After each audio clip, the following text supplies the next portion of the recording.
you and your driver right in the middle of the street. And then I'm gonna go straight down now to that same place Detective Jeffrey Williams was at and brag about how I smoked your stupid ass in self-defense. Come on, man, I love you, Jeffrey. You kept it overly real. Out of 30 motherfuckers, and only one I can look in the eye, you know, by law, you my only co-defendant, man. Yeah, Ralo is a rat. The proper love from my entire family made me seek love from, you know what I'm saying? IO just set the internet on fire with a claim nobody saw coming. He says Young Thug used to make his YSL crew take part in bizarre behind-the-scenes rituals, and is not stopping at whispers. He's flashing what he calls solid proof of Thug's strange behavior. That alone had the internet buzzing. But things spiraled even crazier when Peewee Roscoe jumped into the chaos, coming at anybody daring to question Thug's name. Roscoe's out here defending Thug so hard. Fans are cracking jokes that he sounds more like a hired PR manager than a friend. But that's far from where the story ends. Thug himself recently made some slick, low-key remarks about those old DL rumors that fans have been whispering for years. His wording was so offbeat, it caught the attention of a major LGBTQ+ magazine, which ended up publishing a full feature on him. It wasn't accusations. It was just the way he spoke that had people raising eyebrows. From there, the timeline lit up like gasoline on fire. And now RO has gone all in, blasting every secret he claims to know about Thug and YSL, warning fans that Thug might not be the person they believe him to be all along. Hey, y'all getting this from that Thug is a criminal. He wasn't a criminal. He never been a criminal. He seems like the boogeyman. The way other artists don't say certain things, they keep quiet. I think that is scared to get blackballed like they did Tech. And they tried to do Ralo and shit like that. You gotta think about that, something on the rise, trying to come up, trying to get in the game. According to RO, Thug was never really about that street life. It's all performance, a game he mastered from the inside. He claims Thug's got heavy ties with powerful industry players, and that's the real reason so many rappers stay silent. They don't want to get blackballed like Tech. And let's not front. People been whispering for years that the music game is run by folks with a certain appetite for young male artists. Pimp C even hinted at that shady energy before his passing, warning us that something wasn't right in those rooms. Now, with the way things are unfolding, those warnings don't feel like rumors anymore. They're looking a lot like reality. The internet is already in deep dive mode, dissecting every leaked jail call from Young Thug. And it's not just about his words, it's about what they reveal about the people in his circle. Fans are breaking down every pause, every sentence, trying to map out who's really loyal and who's just surfing the YSL wave. Meanwhile, Peewee Roscoe and IO are firing shots at each other like it's a full-blown rap beef. Roscoe is out here saying, "Think I'm gay? They already misjudged. I'm the straightest man in the world. I don't mess with guys," trying to shut down the chatter. But beneath the words, the tension is boiling. Roscoe's been standing 10 toes down, making it clear he's not letting anybody tarnish Thug's name without a fight. His social media has turned into a battleground. Some fans say he's doing way too much, others call it undying loyalty. But the bigger question is, what's his real motive? IO turned the flames up even higher when he hit SCI TV with bold claims, saying Thug's whole image is nothing but smoke and mirrors, a facade for the streets. And what really shook fans was when IO accused Thug of using his power to control the industry, keeping rappers quiet through fear of exile. He even claimed Thug's influence has split Atlanta down the middle, dividing a city that once stood united. Why the fuck would they go against Thug? Or why the fuck, like me for example, I'm a stupid motherfucker. I went against CMG for a dead man. Knowing goddamn well, I can't benefit nothing from Dolphy dead. My heart is in the grave with him. I love that boy. So I'ma go about do right by Thug, then Wham ain't gonna f with me. See how Wham cut Ralo out as soon as Thug said, "Hey, don't talk to Ralo." I ain't seen no more Wham. You know how many more people he can do that to? It's terrified. Ain't worried about him killing them. Worried about him killing their career. IO didn't just stop at calling Thug's image fake. He went further, saying Thug's arrival on the scene caused so much chaos that it actually broke ATL's unity. That's a heavy claim, and it's got the whole internet debating whether IO is finally speaking uncomfortable truths or just turning personal beef into an expose. Fans are digging into old whispers about Thug not being a real gangster, pointing to his secretive lifestyle and rumored shadowy industry ties. Others are even using his fashion choices, skirts, dresses, painted nails, as so-called evidence, treating style like gossip fuel. It's messy, unfair, but online noise always is. Once Rose interviewed it, things moved at lightning speed.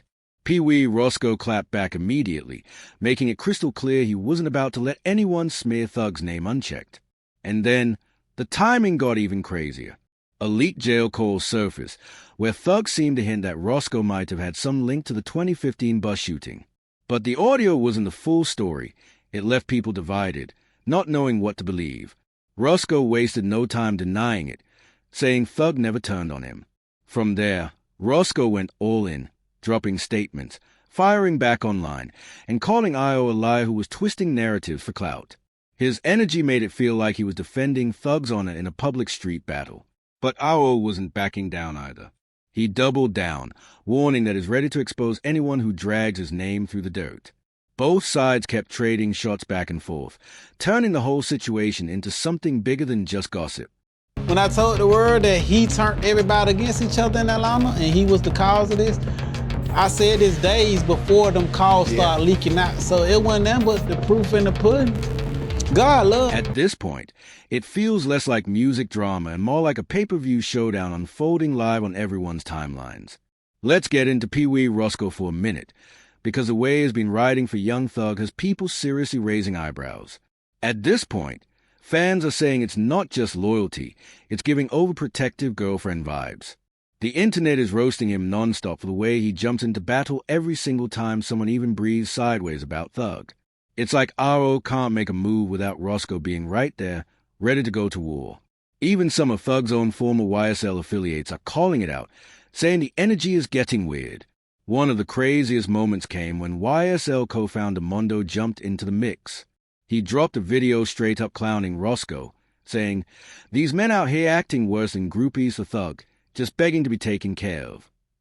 That clip went viral instantly. Fans were eating it up, some agreeing, some defending, and others just watching the drama unfold like primetime TV. The internet thrives on this kind of chaos, and Roscoe just keeps feeding the fire. And then Thug himself stirred the pot even more. During a sit-down on Perspectives with Bank, Jeff, clean his Listerine, man. Clean his Irish soap. You feel what I'm saying? I done the time. I did that. That's what you supposed to do. When you go in interrogation room, that's what you do. He told you, man, we sell the Wayne Carter weed. What the f wrong with you? You feel what I'm saying? No, a statement is this right here. Lineup selective. That's him. He did that. He didn't do that. He did what a taxpaying citizen do. A real street nigga. Kept it solid. Kept it overly real. You feel what I'm saying? Really tried to pull me out the hole. So, you feel what I'm saying? he touched on the whole Gunna situation, how some rappers labeled him a rat. But the way Thug chose to compare it had people clutching their phones. He said it was kinda like being gay. Not the exact words, but the comparison was enough to spark outrage. Folks weren't just mad at what he said. It was how he said it, the tone, the implication. And just like that, the conversation shifted from loyalty to controversy all over again. Near the end of the conversation, Thug tried to clean it up, saying he's overly supportive of the gay community. But by then, it was too late. The internet had already locked in, and now people are dragging up old clips, screenshots, and tweets, piecing together a so-called bigger picture. Receipts are flying left and right. Folks are debating if Thug's recent defensiveness is hiding something, or if the rumors are just spiraling out of control once again. And you already know the internet never forgets. Old photos of Thug rocking skirts, makeup, and painted nails are back in circulation, fueling non-stop debate. The whispers about him being on the DL just refuse to die. This time, people are connecting way more dots, trying to frame it as part of a pattern. It's no longer just random gossip. It's being spun into a full-blown theory about the industry itself. People in the streets and behind the curtain are saying this is bigger than Thug. They claim the music industry runs a dirty game, twisting personal image as a form of control. Show y'all what Sneaker tomorrow. I'm gonna show you in black and white with no despite. If y'all saying Sergio good, it's supposed to be why 6ix9ine ain't good. Go do a song with him. Y'all might well all rack up as the rat commodity. Yeah, that's selective politics. Just waking on every day, worry about what Jeffrey Lamar Williams doing, Spider, Scooty. Come on, man. feel what I'm saying? Yeah, Ralo is a rap.